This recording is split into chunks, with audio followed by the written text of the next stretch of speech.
रात होते ही mummy papa के कमरे से चिल्लाने की आवाजें आने लगती थी। एक बार मैंने सोचा कि मैं जाकर देखती हूँ कि वे दोनों किस बात पर लड़ रहे हैं। मम्मी पापा का कमरा मेरे कमरे के बगल में था और मेरे कमरे में खिड़की लगी हुई थी जो सीधा उन दोनों के कमरे में खुलती थी। वो खिड़की ज्यादा पुरानी तो नहीं, पर उसमें 2-3 छेद हो गए थे। मैं उन्हीं छेदों से अंदर की तरफ झांकने लगी तो देखा कि पापा मम्मी से कुछ करने के लिए कह रहे हैं, पर मम्मी मना कर रही थी। अचानक पापा ने मम्मी को कुछ ऐसा दिखाया जिससे वह मना नहीं कर पाई और पापा का साथ देने लगी। उन दोनों को ऐसे देख मेरे भी खुजली शुरू हुई और हाथों का सहारा लेते हुए मैंने अपनी खुजली शांत की। पर ऐसा करते हुए पापा ने मुझे देख लिया था। अगले दिन मौका पाकर उन्होंने अपने औजार से मेरी चीखें निकाल दी और रात भर मुझे हेलो दोस्तों, आज की इस रोमांचक कहानी में आप सभी का स्वागत है। मेरा नाम निशा है और मैं मुंबई शहर की रहने वाली हूँ। मुंबई में हमारा एक आलीशान घर बना हुआ है, जहाँ मैं अपने मम्मी पापा और दादी दादाजी के साथ रहती हूँ। मैं अपने माँ बाप की इकलौती औलाद हूँ, इसलिए मुझे बहुत नाजों से पाला गया है। मेरे मम्मी पापा ने बचपन से ही मेरी हर जायज़ और नाजायज़ मांग को पूरा किया है। इसीलिए आप मुझे उनकी बिगड़ी हुई औलाद बोल सकते हैं। मेरी उम्र 16 साल की है, लेकिन मेरा शरीर देखकर कोई यकीन नहीं करेगा कि मैं इतनी कम उम्र की कमसिन लड़की हूँ, क्योंकि मेरा बदन बिल्कुल एक 25 साल की लड़की की तरह हो चुका है और इसकी वजह मैं खुद ही हूँ। मुझे लेट नाइट पार्टी करने की आदत थी और यही वजह है कि 15 साल की उम्र से ही मुझे वह सब आनंद लेने की आदत पड़ गई थी। जैसा कि मैंने आपको पहले ही बताया था कि मेरा घर बहुत आलीशान है, जिसमें 5-6 कमरे हैं।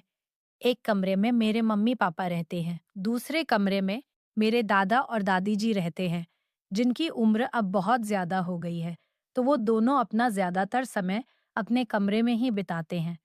तीसरे और सबसे सुंदर कमरे में मैं रहती हूँ।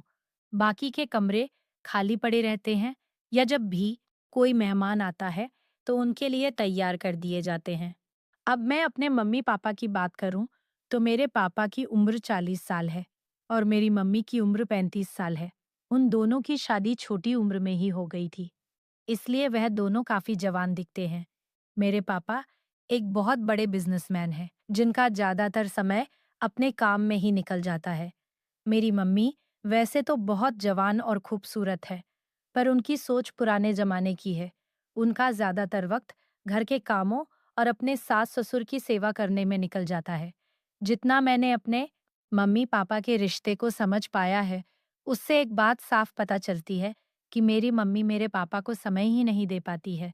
वो उनकी सारी ज़रूरतें पूरी नहीं कर पाती है और यही वजह है कि उन दोनों के बीच अक्सर लड़ाई होती है। एक रात की बात है कि हम सब खाना खाकर सोने के लिए अपने-अपने रूम में चले गए थे कि तभी अचानक से मुझे मेरे मम्मी पापा के कमरे से लड़ाई की आवाज़ें आने लगी। उनका कमरा मेरे कमरे के पास ही था, इसलिए मुझे साफ-साफ सुनाई दे रहा था और ये लड़ाई बढ़ती ही जा रही थी। दोस्तों, ऐसा नहीं था कि आज वो पहली बार लड़ाई कर रहे थे, लेकिन मैं फिर भी जानना चाहती थी कि आज किस बात के लिए लड़ाई हो रही है। पहले तो मैंने सोचा कि मैं सीधा मम्मी पापा से जाकर पूछूं, लेकिन फिर बाद में मुझे लगा कि वह दोनों मेरे सामने शर्मिंदा हो जाएंगे, इसीलिए मैंने पूछना उचित नहीं समझा। लेकिन फिर भी मेरे मन में वजह जानने की इच्छा तेज होती गई और जब मुझसे नहीं रहा गया, तो मैंने उठकर देखने की कोशिश की। मेरे रूम में एक खिड़की थी जो मम्मी पापा के कमरे में ही खुलती थी। वो खिड़की ज्यादा पुरानी तो नहीं थी, लेकिन फिर भी उसमें 2-3 जगह छेद हो गए थे। अब मैं उसी छेद से उनके कमरे में देखने की कोशिश कर रही थी। पहले तो मुझे कुछ नजर नहीं आया, फिर मैंने अपने कमरे की लाइट बंद कर दी और दोबारा से अपनी आंखें खिड़की के छेद पर टिका दी। अंदर का नजारा देखते ही मेरे पूरे शरीर में करंट दौड़ गया। मैंने आज से पहले उन दोनों को इस तरह कभी नहीं देखा था। मेरे पापा मेरी मम्मी को कुछ करने के लिए कह रहे थे, लेकिन मम्मी उन्हें बार-बार मना कर रही थी। अब मेरी नज़र तो बस वहीं टिक गई थी और मैं चाहकर भी वहां से अपनी नज़र नहीं हटा पा रही थी। अब वह दोनों कुछ बातें कर रहे थे, लेकिन मेरा ध्यान तो कहीं और ही था। मेरा दिल जोर-जोर से धड़क रहा था। थोड़ी देर बाद पापा ने मम्मी को एक चीज दिखाई, जिसे देखकर पहले तो मम्मी गुस्सा हुई और फिर शर्म से अपनी नजरें झुका ली। अब उन्हें भी कुछ महसूस होने लगा था और फिर उन्होंने इशारे से पापा को अपने पास बुलाया। फिर मेरे पापा और मम्मी कुछ वक्त वैसे ही रहे, जैसे एक पति पत्नी रहते हैं। लगभग 1 से 2 घंटे के बाद मम्मी ने अपने आप को ठीक किया और लाइट बंद करके सोने के लिए लेट गई। अब उनके कमरे में बिल्कुल अंधेरा होने की वजह से मुझे कुछ नहीं दिख रहा था, तो मैं भी अपने बिस्तर पर जाकर लेट गई। इतना सब कुछ देख लेने के बाद मुझे नींद नहीं आ रही थी। मेरी आंखों के सामने वही सब चल रहा था, जो कुछ देर पहले मैंने देखा था। मैं सोच रही थी कि काश मेरे पास भी कोई ऐसा होता, जो मुझे भी इसी तरह अपने प्यार में डुबा देता। यही सब सोचते-सोचते मेरे भी खुजली होने लगी। फिर मैंने पहली बार अपने हाथों का सहारा लिया, क्योंकि इस समय खुजली मिटाने वाला कोई मिलता भी नहीं। पर उस वक्त मुझे ऐसा लगा जैसे कोई मुझे खुजली करते वक्त देख रहा था। मैंने उस बात पर ज्यादा ध्यान नहीं दिया और अपने पुराने किस्सों के बारे में सोचते-सोचते मैंने आधा घंटे खुजली की और जब थक के चूर हो गई तो बिना पेंट पहने सो गई। अगली सुबह मम्मी ने आवाज लगाई, निशा बेटा उठो, सुबह के 7 बज चुके हैं। आज कॉलेज नहीं जाना है क्या? उनकी आवाज सुनकर अचानक से मेरी आंख खुली और मैं सीधा उठकर वॉशरूम चली गई। तो फिर से मेरी आंखों के सामने वही नजारा आने लगा। वो सब सोचते ही खुजली शुरू हो जाती। इस बार मैंने हैंड शावर की मदद से खुजली शांत की और फिर मुझे अच्छा महसूस हुआ। खैर, जैसे तैसे करके मैं कॉलेज जाने के लिए तैयार हुई और ड्रेस पहनकर बाहर आई तो डाइनिंग टेबल पर मेरा पापा से सामना हुआ। मैं रोज सुबह पापा को गुड मॉर्निंग विश करती थी, तो उस दिन भी मैंने पापा को उसी तरह विश किया और उनकी बगल वाली कुर्सी पर बैठकर नाश्ता करने लगी। थोड़ी देर में मेरे कॉलेज की बस आने वाली थी, इसलिए मैंने जल्दी से नाश्ता किया और बाहर आकर खड़ी हो गई। पर आज मेरा पापा को छोड़ के जाने का मन नहीं कर रहा था। कुछ सोच के मैं घर के अंदर आई और बहाना बनाया कि मेरे कॉलेज की बस निकल चुकी है। जब भी मेरी बस छूट जाती थी, तो पापा ही मुझे स्कूल छोड़ने जाया करते थे। मेरी बात सुनकर मम्मी बोली, निशा अपने पापा से कह दो, वो तुम्हें स्कूल छोड़ आएंगे। मैं खुशी खुशी पापा के कमरे में गई और उनसे सारी बात बताई तो वो मुझे कॉलेज छोड़ने के लिए राजी हो गए। मैंने कहा, पापा जल्दी तैयार हो जाओ, मैं लेट हो रही हूँ। तो पापा बोले, तुम स्कूटी निकालो, तब तक मैं शर्ट पहन के आता हूँ। मैंने जल्दी से स्कूटी निकाली और बाहर खड़ी होकर पापा का इंतजार करने लगी। पापा अक्सर मुझे कार से कॉलेज छोड़ने जाते थे, लेकिन उस दिन मेरे कहने पर वो मुझे स्कूटी से लेकर जा रहे। दोस्तों, यहाँ तक तो मेरा प्लान सफल रहा था, लेकिन आगे के प्लान में थोड़ा खतरा था। पर मुझे यकीन था कि किसी तरह वो भी सफल हो जाएगा। मैं उनके पीछे बैठ गई और फिर हम कॉलेज की तरफ चल दिए। मेरा कॉलेज घर से लगभग 10 किलोमीटर दूर था। घर से कॉलेज के बीच का रास्ता लंबा था और सुबह का वक्त था, तो रोड पूरी तरह सुनसान थी। जब हम घर से 5 किलोमीटर दूर निकल आए, तो मैंने पापा से कहा, पापा अब स्कूटी में चलाऊंगी, रोड भी सुनसान है, तो एक्सीडेंट का खतरा भी नहीं है। तो पापा ने परेशान होकर कहा, हाँ ठीक है, लेकिन हैंडल मैं ही पकड़ूंगा। अब मुझे मेरा प्लान कामयाब होता दिख रहा था। मैंने उनकी बात पर सहमति जता दी। पापा ने गाड़ी साइड में रोककर मुझे अपने आगे बैठाया और मेरी बगल में से अपने दोनों हाथ डालकर हैंडल पकड़ा और धीरे धीरे स्कूटी चलाने लगे। लेकिन अब मेरा ध्यान स्कूटी चलाने पर नहीं था, क्योंकि मेरा इरादा तो कुछ और ही था। इसी तरह मस्ती करते करते मैं कॉलेज पहुंच गई और कॉलेज में पहुंचते ही मैंने फिर से पापा को विश किया। मेरी इन सब हरकतों को देखकर पापा अब थोड़ा सा परेशान हो गए थे, क्योंकि इससे पहले मैंने आज तक ऐसी कोई हरकत नहीं की थी। मुझे कॉलेज छोड़कर पापा वापस घर की तरफ चले गए। कॉलेज में आने के बाद भी मेरे दिमाग में वही सब घूम रहा था। अब मेरा दिल कर रहा था कि मैं पापा के साथ गाड़ी पर ही बैठी रहूं। अब पता नहीं मुझे क्या हो गया था, ऐसा कौन सा तूफान मेरे अंदर उठ रहा था कि मैं अपने पापा के ही साथ ऐसा सब कुछ करने के लिए सोचने लगी थी। खैर, अब आगे बढ़ते हैं। फिर मैं अपने मन की इच्छा और मेरे मन में चल रहे तूफान को लेकर घर पहुंची। उस वक्त लगभग 2 बज रहे थे और घर में दादा दादी के अलावा कोई नहीं था। मम्मी कहीं गई हुई थी और पापा अपने ऑफिस में थे। कॉलेज से आने के बाद मैं वॉशरूम चली गई और फ्रेश होकर बाहर निकली।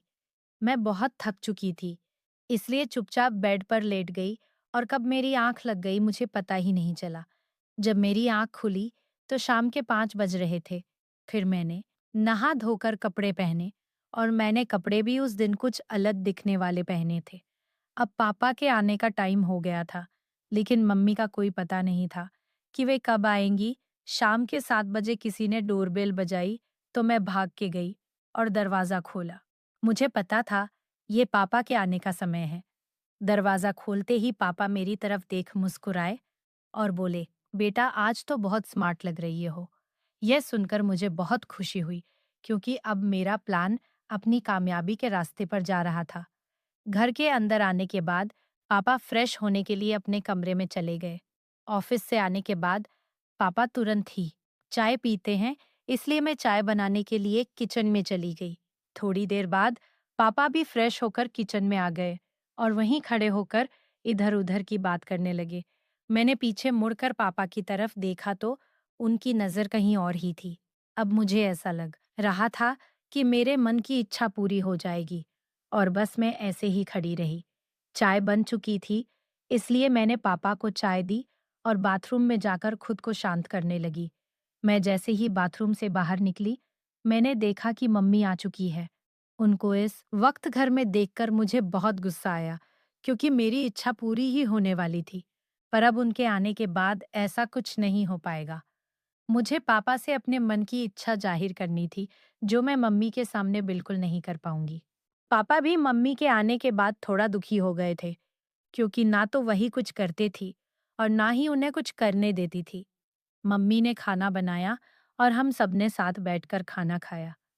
खाना खाने के बाद पापा मुझसे बोले, निशा चलो थोड़ा बाहर घूम कर आते हैं। पापा मुझे लेके घर के बाहर आ गए। फिर बाहर आकर उनका मूड चेंज हुआ और मुझसे बोले, चलो बेटा आज कोई पिक्चर देखकर आते हैं। कई दिनों से हम बाप बेटी को अकेले में समय नहीं मिल पाया है। तब मुझे पापा पर इतना प्यार आया कि पापा मेरे साथ अकेला रहने की कितनी कोशिश कर रहे हैं। खैर, फिर हम स्कूटी पर सवार होकर एक सिनेमा हॉल में पहुंच गए और रास्ते में ही मम्मी को फोन कर दिया कि हम दोनों पिक्चर देखने जा रहे हैं। सिनेमा हॉल में कोई पुरानी मूवी लगी होने की वजह से ज्यादा भीड़ नहीं थी। पूरे हॉल में लगभग 50 से 60 लोग ही मौजूद थे। अब मुझे पापा की समझदारी देख बहुत खुशी हुई। वह चाहते तो कोई नई मूवी देखने भी जा सकते थे, पर वहां बहुत भीड़ होती और हम दोनों को अच्छा वक्त नहीं मिल पाता। पापा ने सबसे महंगे टिकट लिए और फिर हम लोग बालकनी में जाकर बैठ गए। उस समय सब मेरे हिसाब से ही हो रहा था। बालकनी में हमारे अलावा एक पति पत्नी का जोड़ा बैठा हुआ था और वह भी आगे की सीटों पर बैठा हुआ था। अब तो हम दोनों को और भी ज्यादा आराम हो गई।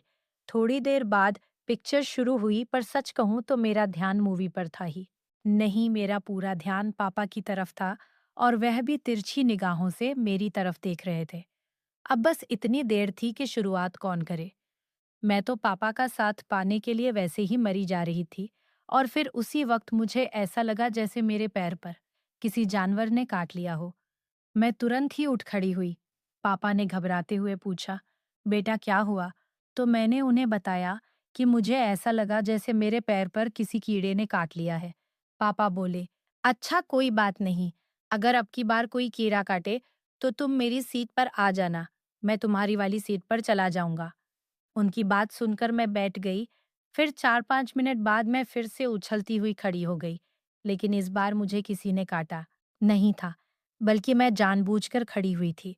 मुझे इस तरह देखकर पापा हंसते हुए बोले, निशा तुम मेरी सीट पर आ जाओ। मैंने कहा, नहीं पापा, जिस तरह वो कीड़ा मुझे काट रहा है उसी तरह आपको भी काट लेगा। तो पापा बोले कि अच्छा तो तुम एक काम करो, तुम भी मेरी ही सीट पर आ जाओ। इस सब के लिए तो मैं पहले से ही तैयार थी और पापा के इतना बोलते ही मैं उनके बगल में बैठ गई और पर्दे की तरफ देखने लगी। मैं उनके बगल में बैठी हुई बिल्कुल छोटी सी परी की तरह लग रही थी, और वैसे भी मेरी उम्र भी ज्यादा नहीं थी। थोड़ी देर बाद पापा ने मुझे पैसे देते हुए कहा कि फूड काउंटर से कुछ खाने के लिए ले आओ। मैं बाहर आई और ढेर सारी खाने की चीजें ले ली। जब तक मैं वापस आई मूवी शुरू हो चुकी थी। मैंने पापा के बगल में बैठते हुए कहा, पापा, मुझे आपके साथ मूवी देखने में बहुत अच्छा लग रहा है। पापा बोले, एक मिनट उठो। बेटा, मैं तब तक खुद को सेट कर लेता हूँ। अब मुझे अंधेरे में कुछ नहीं दिख रहा था और फिर जब उन्होंने मुझे बैठने को कहा, तो मैं उनके बगल में फिर से बैठ गई। फिर थोड़ी देर बाद मुझे एहसास हुआ कि जो मेरे मन में चल रहा है, वही पापा के मन में भी चल रहा था, लेकिन वो कह नहीं रहे थे। फिर हार मानकर मैंने ही पापा को इशारा किया और पापा